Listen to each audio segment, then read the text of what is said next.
আচার মানে সুস্বাদু, লোভনীয় আর মুখের রুচি বাড়ানোর ঔষধ। আর সেটা যদি হয় রসুনের আচার তাহলে তো কথাই নেই, কারণ আমরা সবাই জানি রসুন হচ্ছে বিভিন্ন রকমের অসুখের মহা ঔষধ। সেই রসুনের আচারই আজকে তৈরি করেছিলাম। বেশ অনেক দিন ধরেই ভেবে রেখেছিলাম আচারটা করব, কিন্তু সময় হচ্ছিল না। তারপরে করেই ফেলেছি।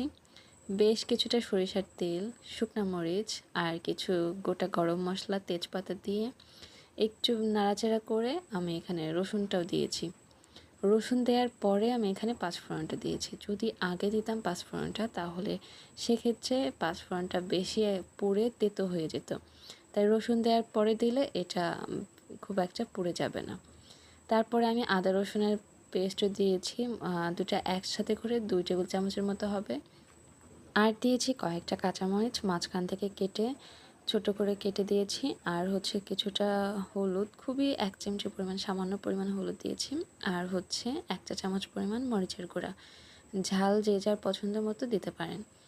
তারপরে সব কিছুকে অনবরত নাড়াচাড়া করে নিতে হবে। এখানে যেহেতু কোনো প্রকার পানি ব্যবহার করা হয়নি, শুধু তেলে এগুলো রান্না করা হচ্ছে, তাই নাড়াচাড়ার উপরেই থাকতে হবে।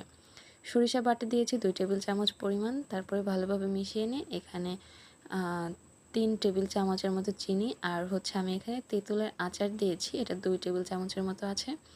কেউ চাইলে তেঁতুলের আচার না দিয়ে তেঁতুলটাও দিতে পারেন, অথবা এখন যেহেতু কাঁচা আমের সিজন, কাঁচা আমও ছোটো করে কেটে দেওয়া যেতে পারে। আর তেঁতুলটা দেওয়ার জন্য এর টেস্টটা কিন্তু দ্বিগুণ পরিমাণ বেড়ে যায়। যেহেতু তেঁতুলের আচার দিয়েছি, বেশ মজা ছিল এর টেস্টটা। তো আসলে দেখে বোঝাই যাচ্ছে এটা দেখতে যেমন লোভনীয়, খেতে কিন্তু তেমনটাই মজা হয়েছিল। কেউ চাইলে বাসায় একবার ট্রাই করে দেখতে পারেন।